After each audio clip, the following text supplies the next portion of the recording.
Méditons avec le pasteur Ertis. Méditons avec le pasteur Ertis.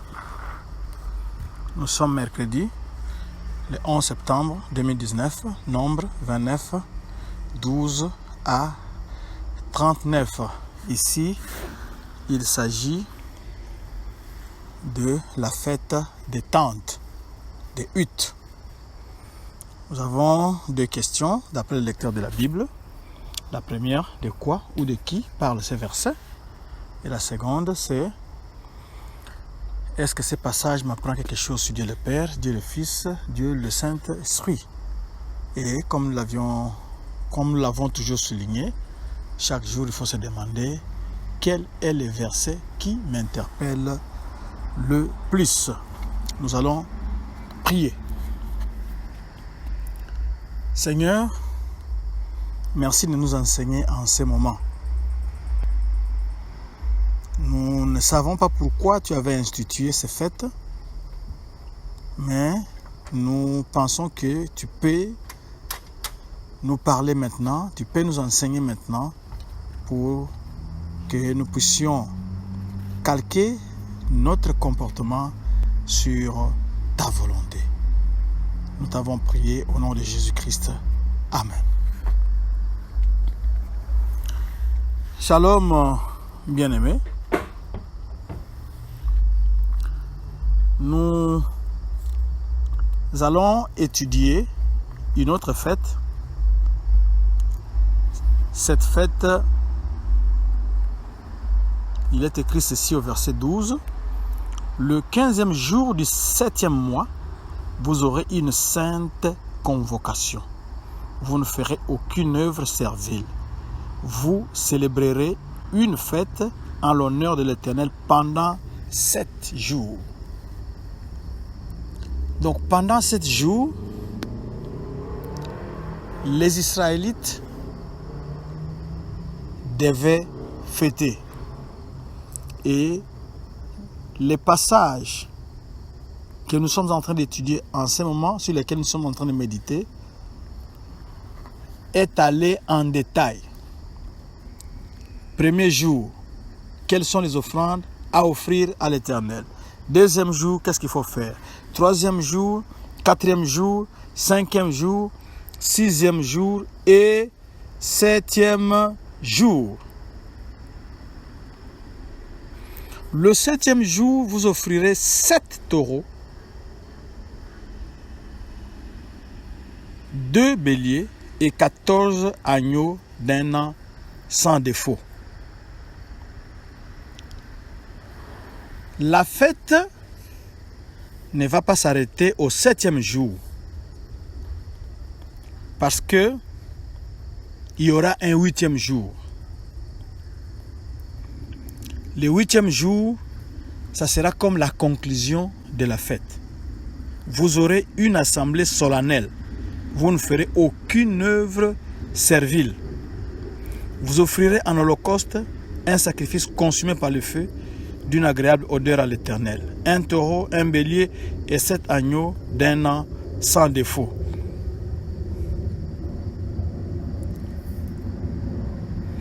C'était une longue fête et chaque jour il y avait des offrandes qui étaient prescrites que le prêtre devait présenter en faveur du peuple pour faire l'expiation, pour dégager une odeur agréable, comme vous l'avez constaté quand vous lisez les différentes fêtes ici. Les offrandes consumées par le feu étaient d'une agréable odeur à l'Éternel.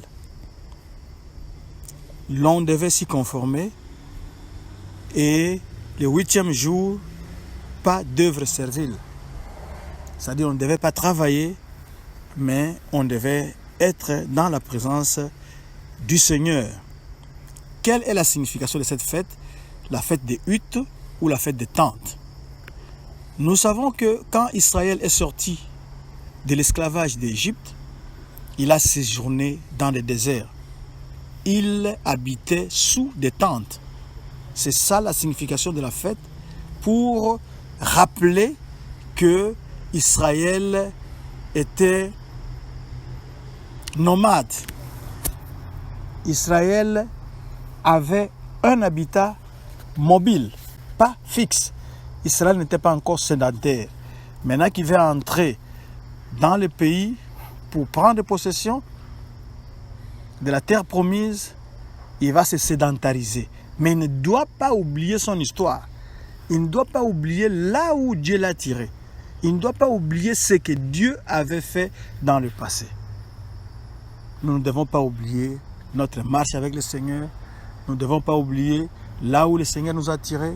Nous ne devons pas oublier là d'où nous venons. Nous devons nous rappeler et glorifier le Seigneur, car il a un plan merveilleux pour nous et ce plan s'accomplit. Car il est bon envers nous si nous regardons notre marche passée avec lui. De là où il nous a tirés et comment il est en train de nous amener, nous devons nous asseoir, nous rappeler et les glorifier. C'est ça ce que Israël devait faire. Et le verset 39 conclut en disant: tels sont les sacrifices que vous offrirez à l'Éternel dans vos fêtes, outre vos holocaustes, vos offrandes et vos libations et vos sacrifices de prospérité en accomplissement d'un vœu ou en offrande volontaire. Nous voulons attirer l'attention ici pour dire que l'on ne devait pas cumuler les sacrifices. L'on ne devait pas offrir un sacrifice pour tout bien, puisque nous sommes dans la fête des tabernacles ou des huttes.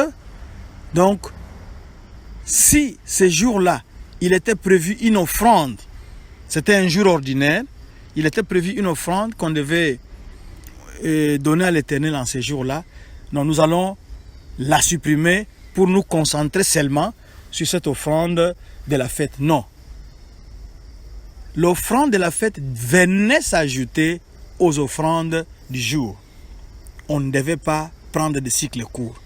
On ne devait pas prendre des raccourcis. Chaque offrande chaque sacrifice devait être présenté.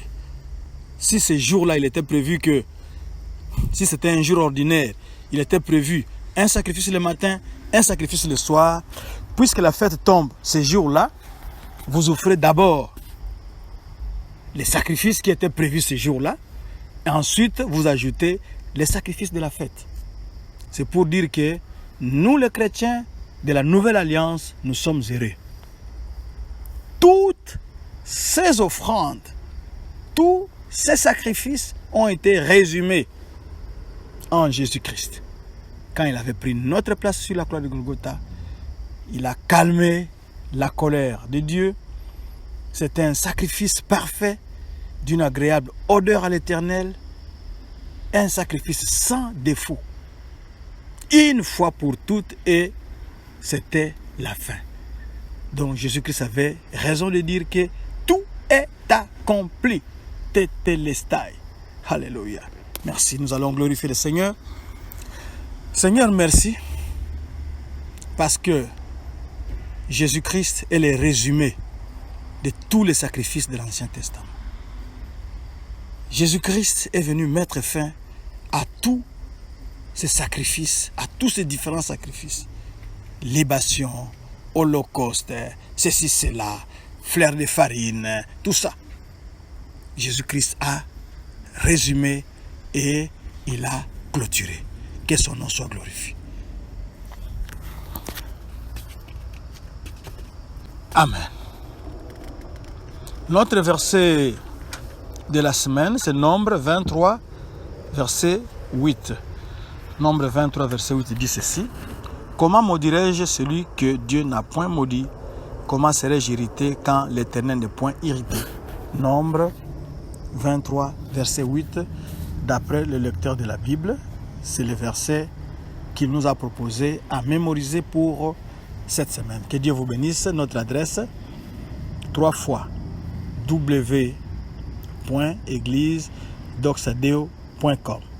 Si vous voulez retrouver cette méditation, tapez sermon, ensuite tapez blog, vous retrouverez beaucoup de ressources spirituelles pour vous.